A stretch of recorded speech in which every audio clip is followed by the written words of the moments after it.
10 para a Europa, semanalmente na 101 FM. As notícias, os destaques, as novidades, num programa onde vamos passar a Europa em revista. 10 para a Europa, da responsabilidade de Centro Europe Direct Madeira. Às sextas às 11, com reposição aos domingos às 4 da tarde.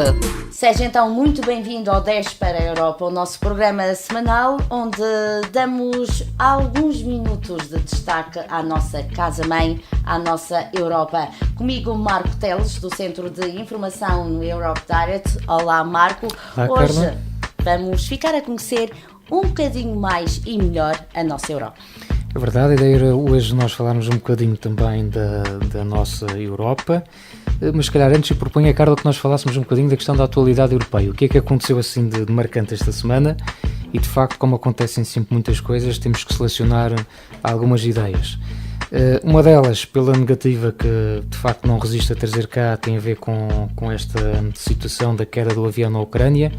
Uma situação bastante complicada, como as pessoas sabem, foram 298 pessoas que perderam a vida, 193 eram holandesas, portanto pertenciam a um país que faz parte da União Europeia, e também, como sabem, tem havido alguma instabilidade nas relações políticas entre a própria União Europeia e a Rússia, e também a situação da Ucrânia. Como se sabe, parte do povo quer fazer parte, quer aderir à União Europeia, a outra parte mais ligada à situação, ao regime russo, e portanto isto veio, no fundo, esta situação veio um pouco, perdoem-me a expressão, azedar as relações que já eram um bocadinho débeis entre a União Europeia e a Rússia.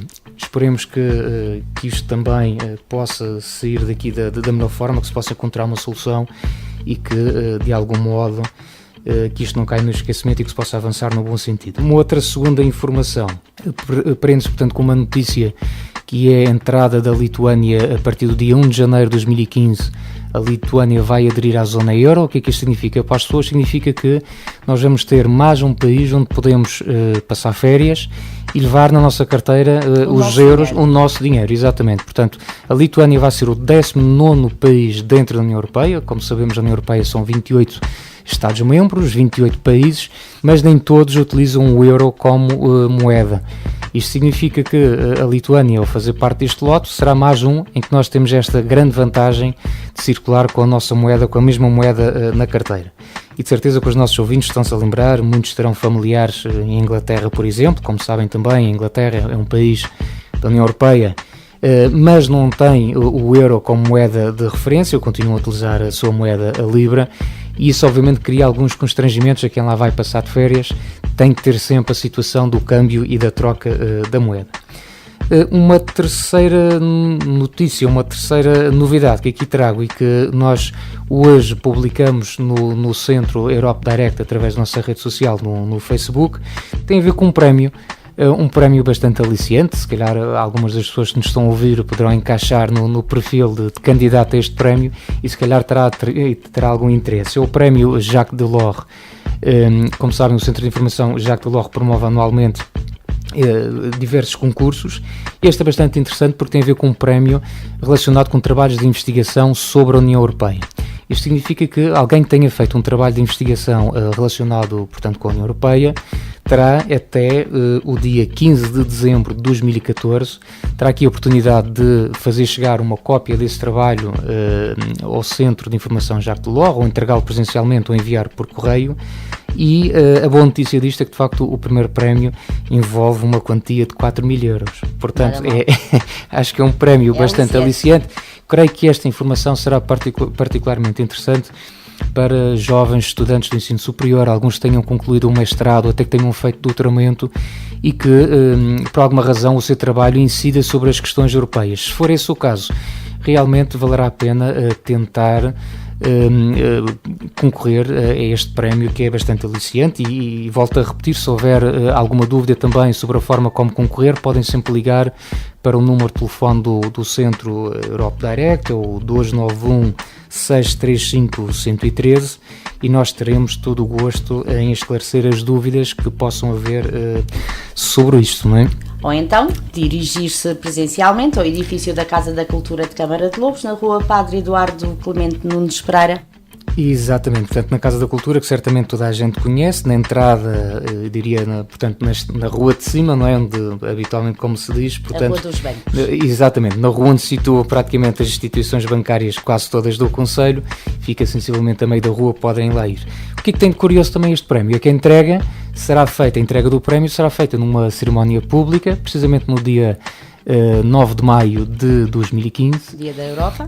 Exatamente, que a Carla, como disse bem, é um símbolo da Europa, e já que falávamos também no início do programa de dar a conhecer um pouco mais sobre esta Europa, o dia 9 de maio é de facto um dos 4 grandes símbolos da União Europeia. É neste dia que celebra-se o início, digamos assim, do começo, portanto o início da construção da União Europeia.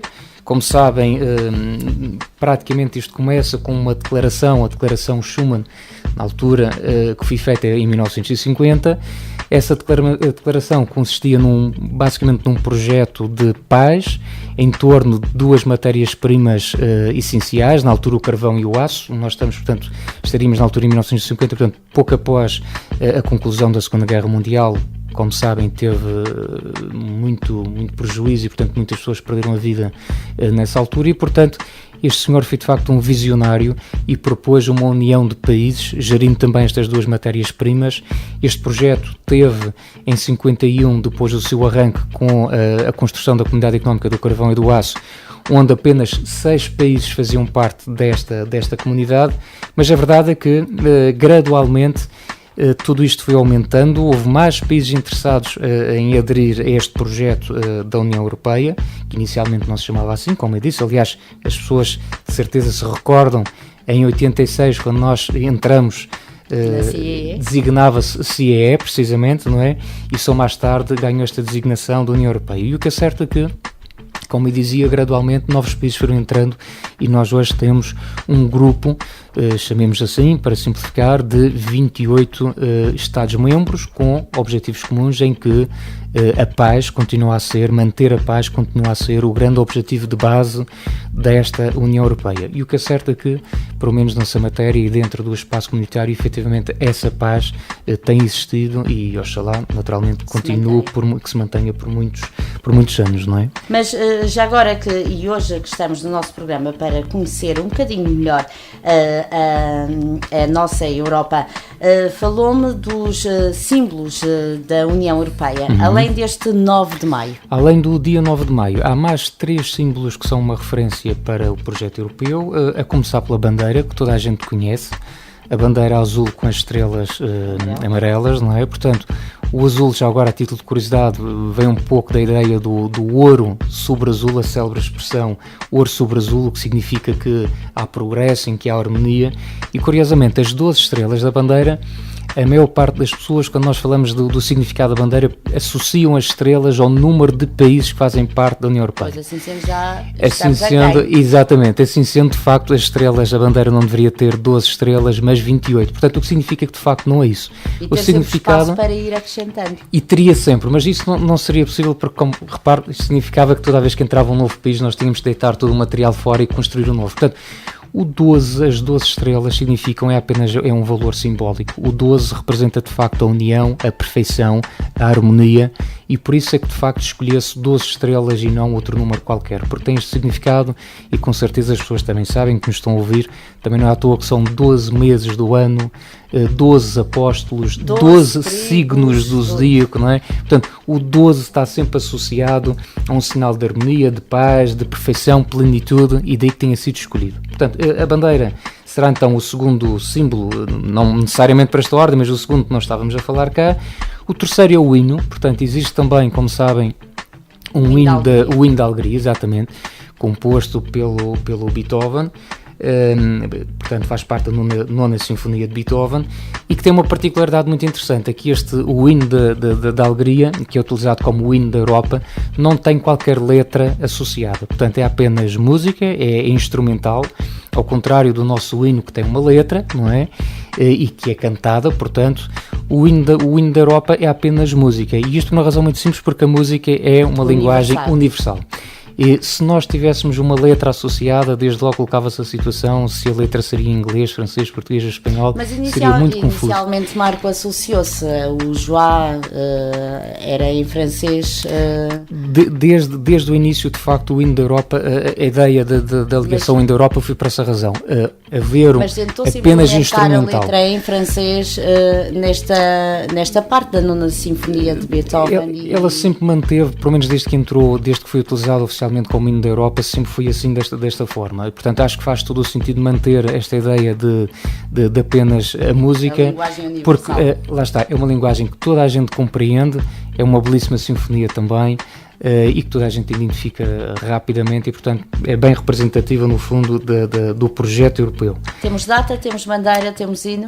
Falta-nos apenas um quarto símbolo da União Europeia, que é precisamente o lema. O lema da União Europeia, e não sei se alguém já terá ouvido ou não, ou lido, é muito simples, diz apenas unida na diversidade. Acho que facilmente a gente compreende este lema da União Europeia. Nós falamos neste momento de 28 países. Nestes 28 países falam-se 24 línguas oficiais. Falamos de países com culturas, em alguns casos, muito distintas, com histórias diferentes, com património também muito diferente. E, portanto, toda esta riqueza cultural que a Europa tem, que a União Europeia tem, de facto, o lema traduz muito bem, que é nós todos estarmos unidos, mantendo, no fundo, a nossa cultura, a nossa identidade nacional e a diversidade cultural que existe nos 28 Estados-membros. Marco, e chegamos ao final do nosso programa de hoje. Pois Ficamos bem. a conhecer um bocadinho melhor a nossa Europa através destes 4 símbolos que identificam a nossa casa-mãe, e para a semana cá voltamos. Para a semana cá voltamos, com certeza com mais novidades da nossa Europa. E com muito gosto cá estaremos também para esclarecer as dúvidas que depois possam surgir, relembrando que todos os nossos ouvintes podem de facto entrar em contacto com o Centro Europe Direct, que funciona de segunda a sexta-feira, e que nós estamos mesmo lá para essa situação, para esclarecer as dúvidas que possam haver relacionado com os temas da União Europeia. Obrigada, Marco. Obrigado, Carla. Até à próxima. 10 para a Europa, semanalmente na 101 FM. As notícias, os destaques, as novidades, num programa onde vamos passar a Europa em revista. 10 para a Europa, da responsabilidade de Centro Europe Direct Madeira. Às sextas às 11, com reposição aos domingos às 4 da tarde.